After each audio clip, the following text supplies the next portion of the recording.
newscasts in the Federation. KyssFM SKN News Now, the one true source for news. Glen Barrows International Pest Control provides a comprehensive approach for a pest-free environment for both residential and commercial clients. Our services include lawn spraying and fungus control services to ensure the safety of your family and pets, commercial pest and rodent control, pre-construction soil treatment, subterranean termite control, and tent fumigation. Call Glen Barrows International Pest Control at 465-2935 or 469-5294. Glen Barrows International Pest Control, setting new standards in pest control.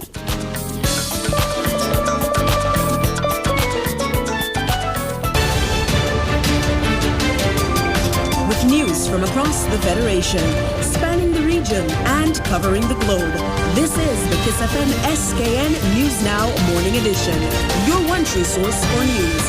And now your presenter.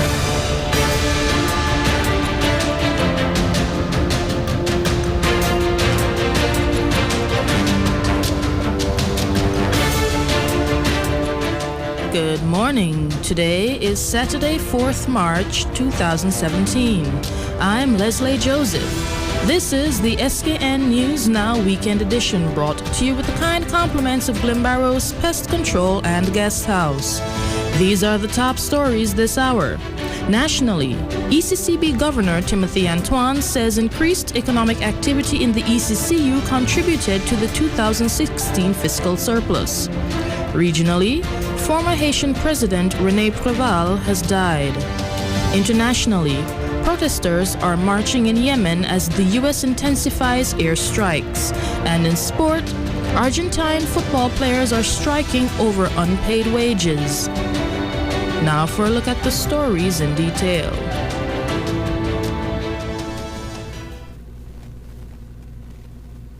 An overall surplus has been recorded on the fiscal accounts throughout the Eastern Caribbean Currency Union, or ECCU, for the year 2016.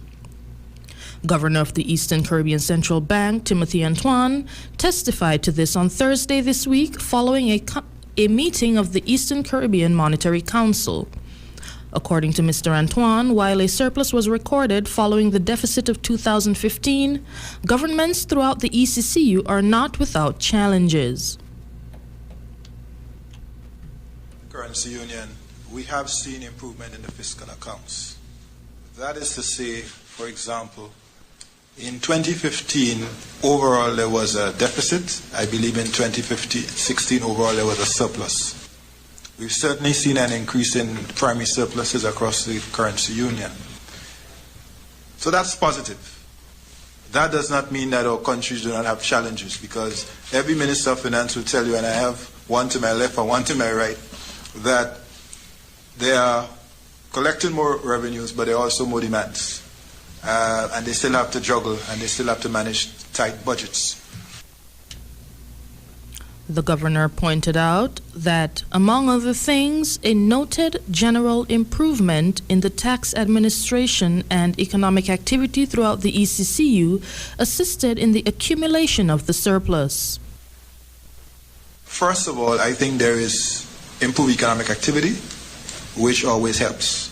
So as you have more buoyancy in the economy, generally revenues tend to improve. Secondly, there is improvement in tax administration. In many cases, not additional taxes, but an improvement, especially at the level of inland revenue, and improvement in compliance, and that has helped. And of course, CBI CIP, to which there was, we just had the discussion. That has also helped because in many of our governments, that is part of non-tax revenue, and to the extent that they've been able to collect, that would have helped the fiscal. The Prime Minister Brown indicated that in Antigua and Barbuda it's around 22%. So I think a combination of these factors can be attributed to the increase in revenue.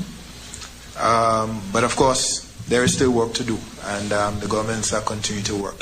Certainly from where we sit in the central bank, we are encouraged by the fiscal improvement in the management and the performance of our governments. The St. Kitts and Nevis Bar Association has issued a press statement in response to comments made by Prime Minister Dr. the Honorable Timothy Harris in a recent public forum. Prime Minister Harris last week accused local lawyers of failing their clients and charged the Bar Association with the responsibility of holding its members accountable. In the press release, the association stated that, quote, to say that the St. Kitts and Nevis Bar Association does not regulate itself or its members is completely inaccurate, end quote. The bar continued that the association's disciplinary committee, consisting of 8 members, is appointed by the Honorable Chief Justice of the Eastern Caribbean Supreme Court. Listed as a former member of this committee is Governor General Sir S.W. Tapley Seton. The committee's secretary is Janine Harris Lake, Supreme Court Registrar and sister to Prime Minister Harris. The press release continued that members of the general public are free to submit complaints against attorneys at law should they feel an act of professional misconduct was performed against them. It also stated that, quote, the disciplinary committee meets regularly to consider complaints filed by members of the public. To date, 25 matters have been brought before the committee, most of which have already been dealt with, end quote. The association also pointed out that, quote, the disciplinary powers given to the disciplinary committee by the legislation are limited. The committee is not empowered to suspend or disbar a practitioner. Such power lies with the Eastern Caribbean Supreme Court. However, the Honorable Attorney General Vincent Byron can move the court for such action. End quote. It was also revealed that the association has recently called on the Attorney General to initiate action against a practitioner and that the bar is presently awaiting the action of Mr. Byron on the matter. The association expressed its disappointment in the Prime Minister's sentiments. The bar added too that, quote, it was unfortunate that the comments of one member of a St. Kitts and Nevis Bar Association in his personal capacity calling on the government of St. Kitts and Nevis to activate or enact good governance legislation has led to an unwarranted full frontal attack on the St. Kitts and Nevis Bar Association by the person holding the highest executive office in the Federation, end quote. This was in reference to Attorney Chesley Hamilton, who spoke to local media this week on the matter of Prime Minister Harris's remarks. The Robert Bradshaw Institute of Politics, Governance and Industrial Relations has 5 general aims, all of which are hoped to engender the production of astute and formidable Caribbean leaders. Sharon Rattan, a member of the Robert L. Bradshaw Centennial Committee, detailed the 5 aims of the institution at its launch on Thursday. To foster lifelong learning through the provision of a high-quality interdisciplinary education. To encourage a probing spirit of Bradshawrian philosophy and its role in the development in St. Kitts Nevis and the wider Caribbean. 3, to offer strong support for individual and group research. 4, to create an enabling environment for persons to become confident, civic-minded, ethical, and visionary leaders. 5, to identify and facilitate partnerships with other learning institutions in the pursuit, dissemination, and application of knowledge. The Robert L. Bradshaw Institute of Politics, Governance and Industrial Relations was launched on 2nd March at the Malton Moving Conference Room of the Eastern Caribbean Central Bank. The St. Christopher National Trust has opened an exhibition to mark the 50th anniversary of statehood. The St. Christopher National Trust and the National Archives opened the exhibition marking this milestone. The exhibition has been mounted as part of History and Heritage Month, which is being hosted under the same theme, quote, Statehood, a Milestone to Freedom, end quote. It was declared open on Monday, February 27th by Governor General His Excellency Sir S.W. Tapley Seton, GCMG, CVO, QC, JP. During his remarks at the launch, the Governor General spoke about statehood's role in the shaping of the nation, as well as his own personal recollections of February 27, 1967, and the events surrounding statehood. The exhibition is mounted in the National Museum's Independence Room, which is open to the public Monday through Friday from 9 a.m. to 5 p.m. and Saturday from 9 a.m. to 1 p.m. On exhibition are original documents, photographs, and other memorabilia from the period, including copies of the Statehood Constitution, the music and lyrics of the Statehood Song, and the Oath of Office and Allegiance book containing the signatures of those who served in government dating back to the 1950s. Other speakers at the opening included National Trust Executive Director Acting Willis Percival, President of the Board Schneidman Warner, and the Director of the National Archives Victoria Borge O'Flaherty, who prepared the exhibit. She spoke about the work that was involved in putting the exhibition together, its importance, and the importance of accurately recounting history. Among the invited guests were representatives from the Brimstone Hill Fortress National Park Society, which is the main organizer of History and Heritage Month activities, and a partner organization, the Nevis Historical and Conservation Society. On February 27, 1967, St. Kitts, Nevis, and Anguilla achieved self-governance as an associated state. 16 years later, it gained full independence from the United Kingdom. Regionally, René Préval, the only Haitian president to serve 2 full terms without being jailed, exiled, or killed, has died at the age of 74. He led the nation through the devastating 2010 earthquake. President Jovenel Moïse described Préval as a dignified son of Haiti. René Préval was above all a proud Haitian who achieved what no one before him ever had. He was the first president in his country's turbulent history to win a democratic election, serve 2 full terms, and actually hand over power to a successor peacefully. During his first term from 1996 to 2001, the left-wing agronomist promoted land reform, built roads and other public works. But perhaps most notably, he was never accused of human rights violations, abuse of power, or stealing, as were all his predecessors and most of his successors. Yet, as fate would have it, his second term was defined by the devastating earthquake that struck Haiti in 2010. With a death toll of up to 200,000 people, it destroyed much of what was already the poorest nation in the Western Hemisphere. Some pain can't be described in words. The only answer for all that pain has been to look for some help until now. Above all, outside. The pain is so heavy. Today, we, the Haitian people, have to mourn our dead with dignity. Préval's weak, some even claimed absent leadership during the disaster was harshly criticized, eroding his prestige. Yet he will more likely be remembered as a Haitian who remained true to his principles in the interests of his people. René Préval died at his home in the Haitian capital at the age of 74.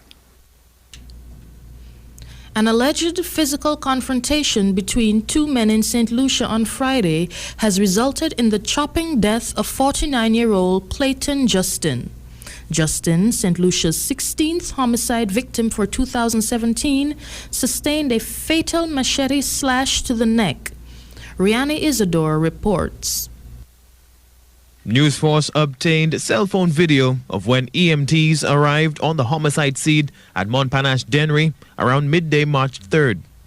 49-year-old Clayton Justin was found motionless in a pool of blood at a local bar. An alleged violent exchange between Justin and a known individual preceded the deadly machete attack. Dead is a 49-year-old resident of Montparnasse, namely Clayton Justin. Reports received is that Justin received 1 slash wound to the neck area and succumbed to the injuries. He was pronounced dead by a medical practitioner on the scene. The brutal slashing has stunned the Montparnasse and wider Dennery North constituency. It is a shock for him to hear another friend do him that. To me, it's a great shock because I never never, from the time we know, more than 20 years, that guy never troubled nobody. I never heard that about him. And this afternoon there to hear that, it is a shock for me. Richford Police Station crime scene investigators cordoned off the homicide scene. Police leads have reportedly resulted in the apprehension of one suspect. Clayton Justin is the 16th homicide victim. On the international scene, the U.S. is stepping up its fight against Al-Qaeda in Yemen. It has conducted more than 30 airstrikes over the past 2 days. In the capital Sana'a, thousands of demonstrators have been marching in support of the Houthi rebel group. The damage after a U.S. airstrike in Yemen. The United States is escalating its fight against Al-Qaeda in the Arabian Peninsula, conducting more than 30 airstrikes in the past 2 days. In a statement to Al Jazeera, the Pentagon says the strikes target AQAP militants and infrastructure. AQAP has taken advantage of ungoverned spaces in Yemen to plot, direct, and inspire terror attacks against the United States and our allies. U.S. forces will continue to work with the government of Yemen to defeat AQAP and deny it the ability to operate in Yemen. It seems to be part of a broader pattern that the new administration is dramatically escalating U.S. military involvement in Yemen, particularly targeting suspected holdouts of the Al-Qaeda in the Arabian Peninsula. It's unclear whether how much of this is actually being led by President Trump, or whether he is simply giving the military a carte blanche to strike when they feel like doing so. The U.S. also supports the Saudi-led coalition fighting against Houthi rebels. In the capital, thousands of the rebels' supporters filled the streets calling for an end to the Saudi air campaign. Both sides blame each other for the 2-year-long conflict that has killed 10,000 people, most of them civilians. We are in the midst of a mobile tech revolution that promises to change the way we live, say industry experts at this week's Mobile World Congress in Barcelona, Spain, where Internet of Things and superfast 5G technologies are all the rage. However, even the most basic mobile technology is changing lives in some of the world's most remote parts. Henry Ridgewell reports from London. Mobile technology has changed our lives, but there's a lot more to come, say industry insiders at the Mobile World Congress in Barcelona, Spain. It's a showcase of the latest technology and a glimpse of what the future holds. Meet Peebo, a mobile connected robot designed to help families connect and express their emotions in the digital age. How about a smart toothbrush which connects to an app on your phone and tells you how well you're brushing? US giants AT&T and General Electric have come up with smart street lamps with cameras, sensors and microphones connected to 4G mobile networks. Over 3,000 are being installed in San Diego, California, and will be used for traffic analysis, but the makers have bigger ambitions. You're going to be able to detect smart parking solutions, gunshot detection inside of a city infrastructure, environmental features, detecting weather, smog, pollution, really bringing to life the intelligence inside of a city, all powered by a lamppost. Much of the buzz at this year's show is around super-fast 5G networks with faster download speeds and almost zero delay.